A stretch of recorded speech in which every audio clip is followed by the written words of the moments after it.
Hey guys, Adam here with AmericanMuscle.com, and today we're taking a closer look at installing and of course listening to the Borla Stinger S-Type catback exhaust with black carbon fiber tips, available for all 2018 and newer Mustang GTs without active exhaust. Now, as you just heard from our sound clip right off the bat here, guys, I'm giving this 3 out of 5 on our loudness meter. The Borla Stinger is their middle of the road as far as volume goes in this series of catbacks that Borla offers. They have their Touring, their Stinger, and their Attack as their loudest. So if you're looking for something that's not going to be super overwhelming, but still something that sounds really aggressive with a deep rumble, the Stinger's the way to go, as you just heard. At idle, it's got a nice deep rumble. Through the low to mid-range of the RPM band, it starts to get a little bit more aggressive without being too loud inside the cabin, perfect for daily drivers. And then at wide open throttle, of course, it barks, and it is pretty loud, to be honest with you, but it is going to bring down some of the drone, so inside the cabin, it's still not going to pierce the ears.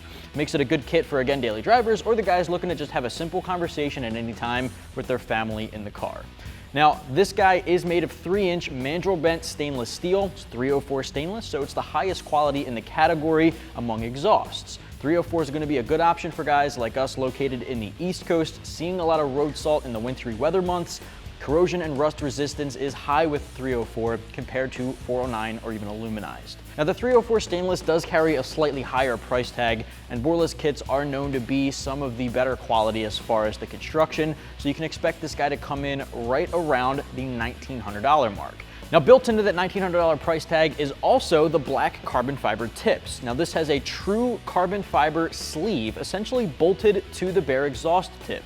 So that is going to be a slightly more exotic look. It's a lot more unique than some of the other options out there, and that's factored into the $1,900. If you're not looking to spend that much, or if you're not into the carbon fiber, they have a black chrome option for right around $1,600, and a little bit less than that, you can get the regular polished chrome. So there's a couple of different options out there for tips as far as the Stinger is concerned. Install is going to get 2 out of 3 wrenches on our difficulty meter. You can tackle it in the driveway at home with a jack and jack stands, or a lift if you have one like we do here in the shop. Now, it'll take you about 2, maybe 3 hours from start to finish with simple hand tools, and because it's a direct bolt-on, no cutting, no welding, no permanent modifications, it's just going to completely replace the factory system. I'm going to show you every single step of the process. What do you say we get started? Tools used in this install include an impact gun or a ratchet, an extension, 13 and 15 millimeter deep sockets. Recommended would be WD-40 or something similar, and a mallet. All right, guys, once you have your Mustang up in the air and supported properly, whether it be on jack stands or on a lift like we have here, you want to grab an impact gun or a ratchet and a 15 millimeter deep socket, and we're going to loosen up the 2 band clamps holding on your factory catback to the catalytic converter pipes. Now, you'll see that right in front of the factory resonator. There's 2 nuts here and 2 nuts there. You don't have to completely remove them, just get them nice and loose.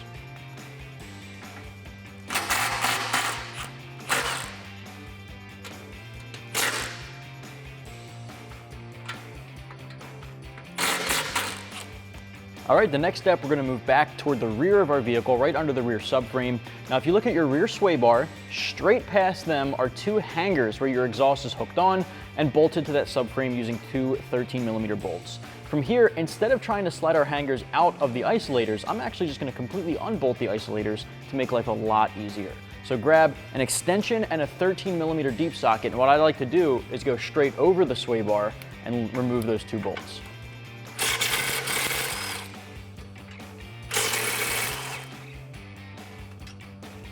All right, now what I like to do after the bolts are removed is we have to unclip the isolator from the frame. They're still hooked in there. So what you're basically going to do is lift up on them so they disconnect and rotate them down and out of the way. All right, our next step here is to get our entire factory catback off of the vehicle. We're gonna start up here with our resonator. Right in front of those, I'm gonna tap out the factory band clamps. I got my buddy Stan helping me get this thing down. If you're working on the ground, you may be able to do it by yourself, but if you're in the air, you might want a helping hand.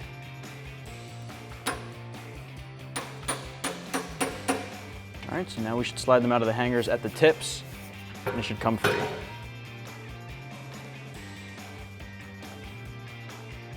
So we got our factory exhaust off of our 19 GT, and it's on the ground next to our Borla Stinger S-Type. I want to take you through some similarities and differences between the two kits. Let's start up front. Your factory exhaust has a resonator in place of the mid-pipe, and your new Borla kit has a free-flowing X-pipe.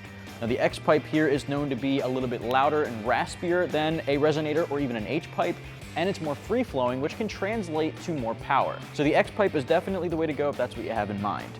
Now the kit here is a 3-inch mandrel-bent tubing, which is slightly larger than your factory at 2.75 inch. The larger diameter is going to allow for a greater volume of airflow.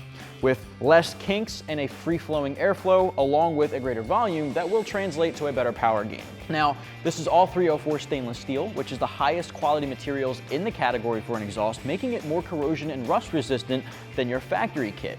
Really, the only thing that's staying the same here is the path of the pipes to make sure it's reusing all factory locations, and of course, the position of the hangers. Now, right here, you'll notice something a little bit different than the factory kit, which is just straight tubing. This has two little sleeves before the mufflers. Those are small resonators.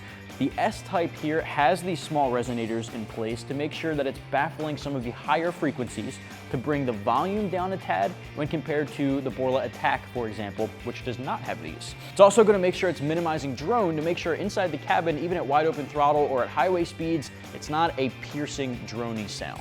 Next up, we have, of course, the Borla Stinger S-Type mufflers. Now, the Stinger S-Type is going to be that middle-of-the-line muffler in the Borla series. They have the Touring, the Stinger, and the Attack.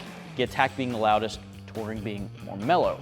The Stinger is a great daily driver muffler and makes sure that when you want to be heard, it's going to be loud, especially at that wide open throttle, but it is still minimizing drone, making sure that highway cruising, even with the family in the car, is pleasant and it's not overwhelming. So the S-Type, in my opinion, is a great way to go for someone taking their car to work every day. Exiting out the rear, you're also going to notice a very unique tip. These are 4-inch slash-cut carbon fiber black tips.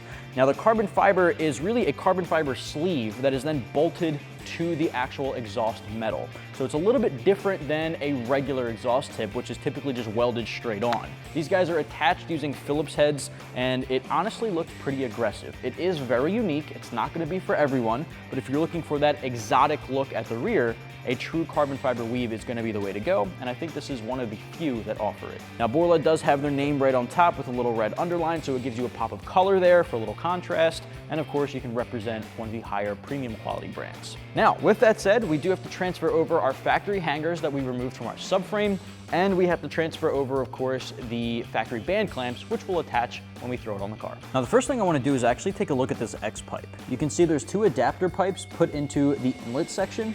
These adapter pipes are going to connect to the factory catalytic converter pipes already on the vehicle. So they're already inserted right out of the box, but we do need to clamp these down. So grab two of the clamps included in the kit. I'm just going to slide them on into place with the bolt heads or the clamp heads on the outside.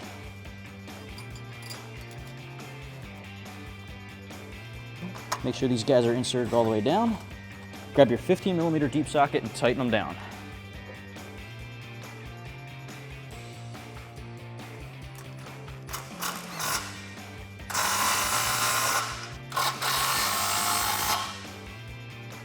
All right, next up toward our mufflers, if you remember, we disconnected the entire isolator from the subframe where the hangers connect. So we're just gonna pop these guys off and transfer them over to our Borla system. Now it may help to lubricate these guys with WD-40. Now when you install these on the new kit, you wanna make sure you're taking note of this tab at the top. You wanna make sure that is facing where the subframe is, so facing the same direction as these hangers. I'm gonna slide this guy in, and then I'm just gonna rotate them down and out of the way. Again, taking note here, making sure they're facing the same direction, slide it on. All right, now before we install our X-pipe onto the factory cat pipes, grab the factory band clamps and we're gonna slide these guys in place. Now you'll notice there's a little button welded on to each end of the pipe, And you'll notice on the clamp, there's a little slot here. You wanna make sure you're lining those guys up so it tells you exactly where it needs to be when it's installed. Now, in order to do that, you may need to bend up this little metal tab. You can do that with like a flathead screwdriver, and then once it's on, just push it back into place. When you grab your X-pipe, you wanna make sure you're installing those adapters into the clamps we just put into place. Now, what I also like to do, and this is just personal preference, but when you put it on, make sure you're putting it on with the bolt heads or the clamp heads facing down. That way they're easily accessible on car. Grab your 15mm deep socket and tighten them down.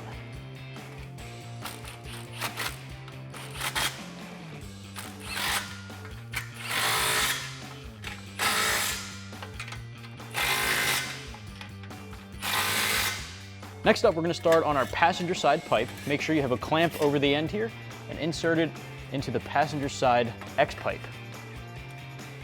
I'm gonna seat this guy all the way back, just twisting it into place. Now let's go to the subframe and hang this guy up. Here we have our isolator. I'm gonna rotate this guy up, but you can see we're not really in the right position, so we have to pull back the piping a little bit, lift it up, and hang it in place. All right, now we can do the same thing with the driver's side. All right, so again, you can see this is too far in, so we're gonna pull this pipe back until the hanger can clear and hang up. Next up, we're gonna take the two factory 13mm bolts and put them back into place on the subframe.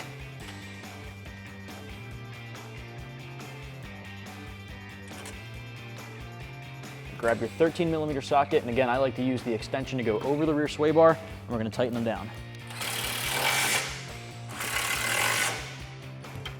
Now we can move back toward our X-pipe again and get these clamps nice and snug. Now, I don't like to tighten them down too much. You want to leave a little room for adjustment, just nice and snug.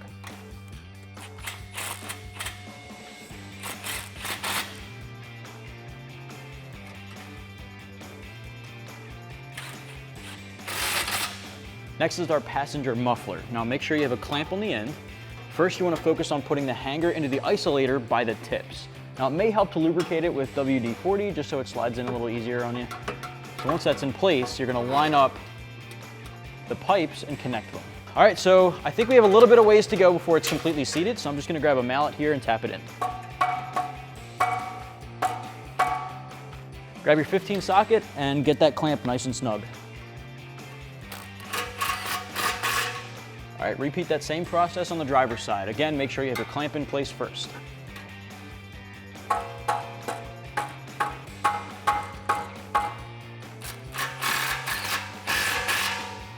Now I know the tips are looking a little wonky as they are now, but what you want to do is grab your impact gun or your ratchet, lift the tips up into place, make sure they're aligned where you want them, tighten down all your clamps, and you're good to go. All right, so I'm just going to lift up on this muffler here, make sure it's aligned, and I'm going to tighten this clamp down.